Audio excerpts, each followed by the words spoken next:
Hey everybody, for a couple weeks now I've been working on this electric fence project for the goats. We're making another section for them to go into.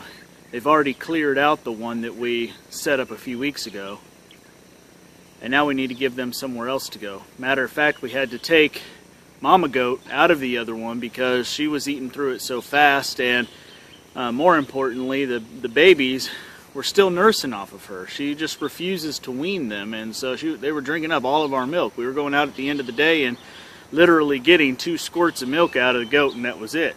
And that just wasn't going to do. So we're actually going to put Mama Goat over in this new pen. It's probably 5 or 6 times the size of the other one, and hopefully that'll still keep us down on our feed that we have to give, but also increase the milk production back up. Some of the things I can tell you that we've learned through doing this is make sure your corner posts are set up in such a way that you've got a straight line between them. These little step-in posts are only good for holding the wire up. If you're pushing or pulling against them, they're just going to bend and warp and look terrible. So make sure you've got straight line of sight between corner posts. Also, probably the most frequent insulator that we use is this one. It's advertised and sold as for a corner post, and that's pretty much all the places where we use it. We've also used this one for nailing into trees. Yeah, we did resort to that, but I'm nailing into trees that I'm pretty confident are going to come down at some point anyway, so I'm not too worried about hurting the tree because I'm probably just going to chop it down when I'm done with this area anyway.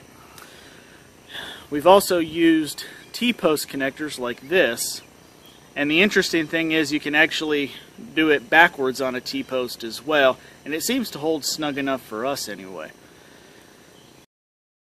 Okay everybody, I want to give you an idea of the little steps I go through each time we hit a corner, because this is where most of the work takes place. All your line posts are really just hanging the wire inside something, so whether you're nailing an insulator into a post or you're using a T-post connector, whatever the case is, you're just laying the wire in there. This is where the work is, from what I've noticed. You can see we actually started on the top wire and then we're working our way down, and the reason for that was it just seems to be easier to deal with. You don't have wires down at the floor where you're walking, so starting at the top is what I would recommend.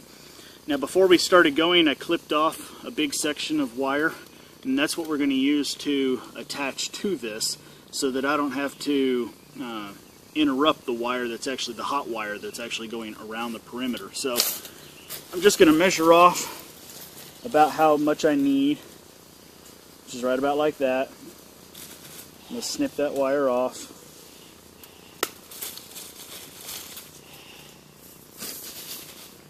And just take this, and there's 2 different ways this can go. I really don't see if there's a plus or minus on which one you use for which purpose. So take your hot wire and slide it through your corner insulator.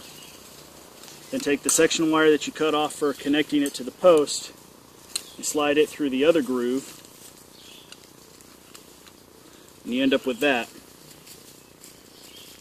Then I always like to give a little twist to this wire to just kind of help hold it in place. So I just fold them over and then just spin them like a helicopter. And now I'm going to use my pole, my little cheat sheet guide on how high up I need to have this. So, oh, see, that's why I put arrows on it. There we go. Alright. That's better. So I'm going to put it right about there. I'm just going to bring it over to the post, wrap it around, and twist it together. Just a couple twists will do it. I've pulled and yanked on these, and not a one of them tries to come loose. So that's it. I'm just going to pull this hand tight and move on to the next one. This entire wire is just hand taut, so every time I come to a corner I'm just pulling on it and bending it a little to hold the tension, and by the time we get around to the end I'm checking it one more time and pulling it as tight as I can just by hand. Again, I think that's good enough because anytime the animal pushes on this it should deliver them a shock, so it doesn't have to put up to a 150-pound goat leaning full bore on it. It just has to hold up long enough for that next pulse to come around and discourage that activity. So if you have any questions or tips about this, let me know. Just post them down in the comments below, and I'll probably respond to those back on our Facebook page. So take a look over there if you're looking for any answers. I'm not going to keep making 30-second videos just to answer each little question or show you how something gets done. One thing we're probably going to do with this is leave everything that's up at the other one for the little goats and connect a hot wire from that fence all the way down to this fence to charge this one. So that's not complete yet. I can't give you a show of that, but really all we're going to do is tie in a wire to the old fence, string it along some insulators all the way to this one, and tie it into this fence. And we'll tie it in by using crimpers, or heck, I might really just wrap it around real good and tight a few times.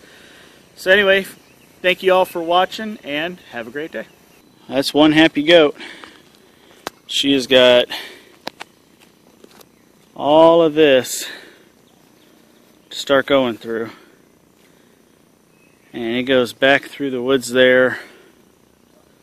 Oh, I don't know, 150, 175 feet.